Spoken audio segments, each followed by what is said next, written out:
Oh, hey everybody. Mets scores. I'm a Mets fan. So here we are, the second to last lecture.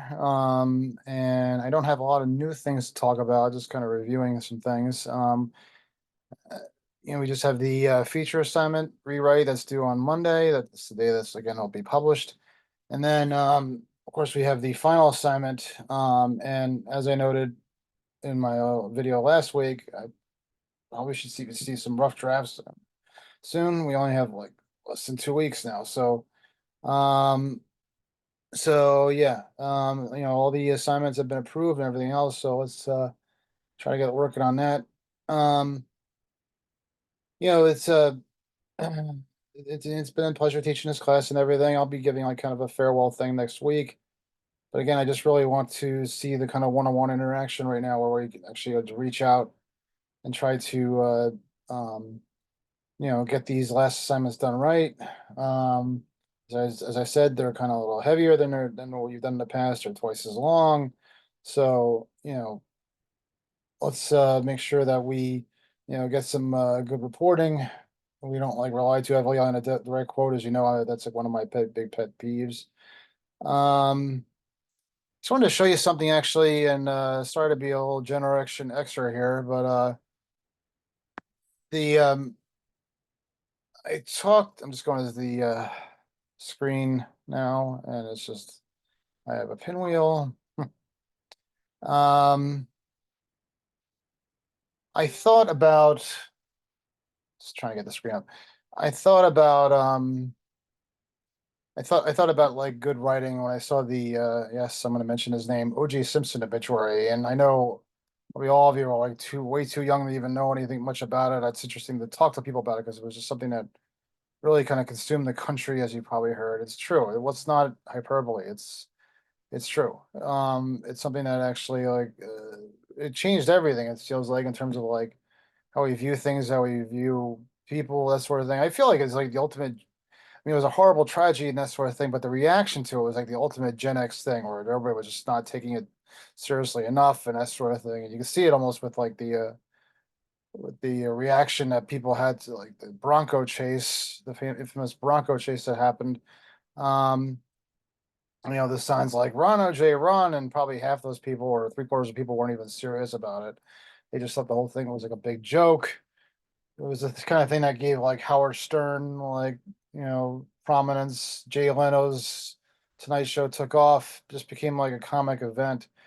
But I felt at the time that it was actually such a joke, such a circus. I mean, the reaction to it, the actual uh, murders themselves, that's a different story, obviously. But unfortunately, that got lost in the crowd of they're lost in the circus of the coverage and everything else, the 24/7 coverage.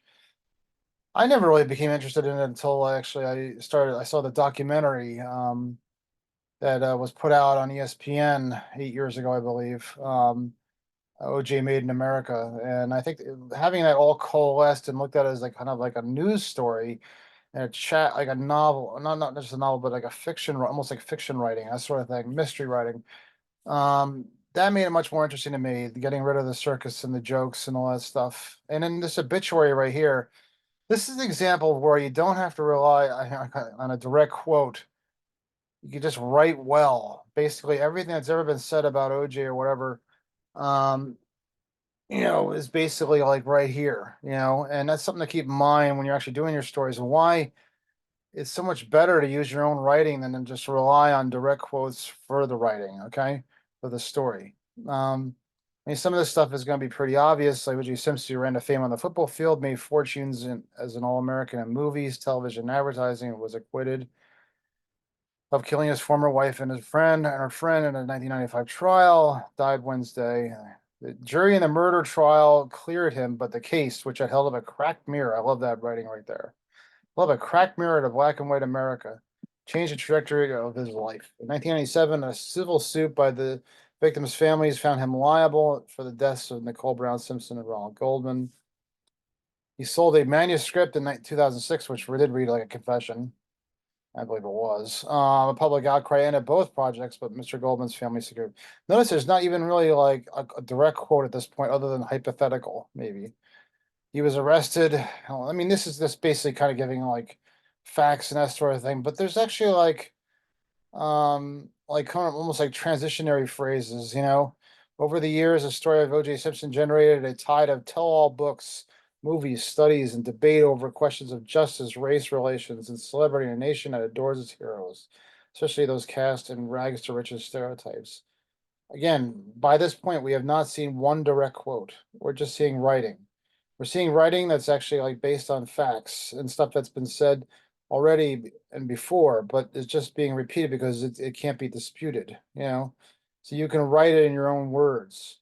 There are many in this Simpsons saga, yelling old newspaper clippings yield the earliest portrayals of a post-war child of poverty, afflicted with rickets and forced to wear steel braces on his spindly legs. A hardscrabble life in a bleak housing project. When you say post-war, they mean World War II.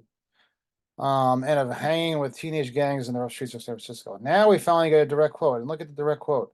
Look how kind of condensed, how quick it is, how colorful it is in emotion. It's just kind of like it almost kind of just like cements all the good writing and brings it all together in some sort of emotional, quippy way. Running Man, that's what I do, he said in 1975 when he's one of America's best known highest paid players. All my life I've been a runner. And what a telling quote too, when we think about like, I mean, I happen to believe that he actually did commit the murders. I mean, there was strong DNA evidence. Would I have been on the jury to actually convict him? It's hard to say because the prosecution did such a lousy job. Um, but then again, it was also early in the experience. I mean, the spousal abuse unfortunately was not taken seriously. I believe today it would be much taken much more seriously. And you can see there's more writing here. And so he had running to daylight in the gridiron and away from the law, running for Hollywood movie moguls, running to the pinnacles of success in sports and entertainment. Along the way, he broke college and professional records, won the Heisman Trophy, and was enshrined in the Pro Bowl's Hall of Fame. He did commercials. It was a good life on the surface, but there was a deeper, more troubled reality. An infant daughter drowning in the family pool, a divorce from his high school sweetheart, about his stormy marriage to a stunning young waitress and her frequent calls to police when he beat her, about the jealous rages of a frustrated man. I mean, right there, we probably could have like had just like transcripts of the calls and that sort of thing, but no, we didn't need to say that. We just need to say her frequent calls to the police when he beat her, and that's gets right to the point. The abuse left Nicole Brown and Simpson bruised and terrified on scores of occasions, but the police rarely took substantive active action. After one call to police on New Year's Day, 1989, officers found her badly beaten and half naked, hiding in the bushes by her home. He's going to kill me, she sobbed. I mean, do you really need to say any more? The horror of that event, of what happened there. And he was convicted of it too. And apparently it was let off with just a fine and probation. Amazing how that was even downplayed. When I was 22 at the time, I don't even remember when that was said, or that was, I know that was reported, but it was so downplayed. But here we have somebody who's actually escaped half naked in the bushes. He's going to kill me. It's just, it's amazing like how underplayed that was. That first attack, or that wasn't the first attack, it was the first conviction.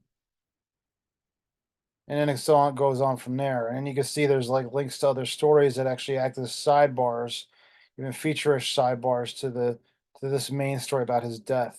Okay. Now, so you see, the point is that like it's actually you really should need to trust your writing, especially on these feature stories. You need to basically trust your writing to actually get you through it and basically give people like manipulate the words so that you can tell it in your own words, and like you can use the devices of drama and that sort of thing, and shorten your sentences and that sort of thing, and deliver the message in a way that's much more readable than how people talk it, you know.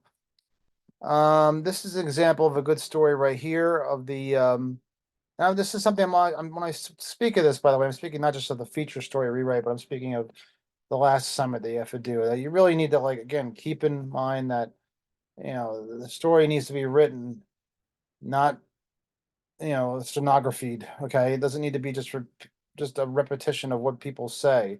It needs to be actually written, this final story. Okay, much like this one right here.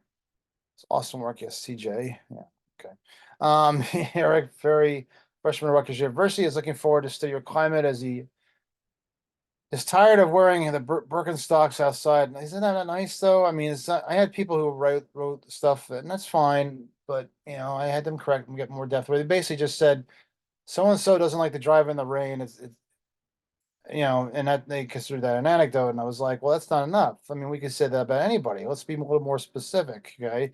So pointing out things like wearing Birkenstocks outside, that's something a little different. That tells me that they're like, wearing shoes are probably not ready for this weather, and that they're probably gonna be soppy and soggy when they come back, when they come home or something, or if they deal with that all day if they're on campus. Ferry explained he often forgets to check the weather app in the morning as he as he is a heavy sleeper. On most days he ends up rushing to class. Typically where he bases what he wears on the weather of the previous 2 days. Okay. So that we introduced more specifics, the weather app and how that plays a role. And now he has to rush to class. Okay. Now we have a nut graph. Okay. And this is the place, as I said, on some of your stories lack nut graphs. In a news story, I mean, like it's different. It's there's similarities to this feature story to a mystery story in that there is like a big reveal. Only that is still a news story, so you want to have their big reveal, up pretty high, just not at the top. What you want to do in this type of story, the device is to actually hook the reader in first with something that's kind of tricky, kind of corny, kind of, you know, interesting, kind of something that's relatable. And then fine, but if when people read a news story, they still, even a feature story, when they want to come to a place where they're like, okay, give me some reason to keep reading here. Give me like some sort of place, some landing space, where this all comes down to. And then basically what we're saying here is that this is Rutgers and it's wet and it's annoying. Okay. Some even feel as if it's a continuous switch often affects their attitude going into the day. It's a common sentiment at Rutgers University. Okay. Uh, again, we have Zoe here has been diagnosed with seasonal depression. For her, a constant switch of the climate makes starting the day even more challenging than usual. So seasonal depression is introduced there. That's a good anecdote. It's something specific. Um, has had trouble regulating temperature in his house. He has the coldest room in his house. Realizes he's been reluctant to pump up the heat on his radiator due to primarily not being able to, it's a little awkward, to tell if it's the right choice due to the effectiveness of the heater and the cost of adding it to the bill. But I mean, that's probably awkwardly written there, but I liked it because it was basically, talking about a heater and a bill and that sort of thing. Something like it's kind of tangible. And that's what I'm looking for in these stories here is something that's like tangible, something that's specific, not just saying like he doesn't like to drive in the rain or he doesn't like the wind. That's not enough of an anecdote. Okay. You gotta give me another sentence or two there saying like, something more specific. I have people talking about their allergies, that sort of thing, and like how that impacts them. Um, and in fact, pack things like are they late to class as a result of it? That sort of thing. Okay. All right. So that is pretty much all I really have, actually. Like I said, next week I'll post like kind of like a farewell video. We're done with the book. And all we got left is this major assignment, and of course the feature assignment due on Monday. Again, I really remember there's no rewrite on the major assignment. So you really need to like I said, I kind of like a rewrite in advance. You really need to like kind of like flash that before me before you actually submit. If you don't, then you take a risk. Okay, it's not required to show it to me, but you should. Okay, maybe I'll even take consideration if on class participation because I'm looking for that kind of effort.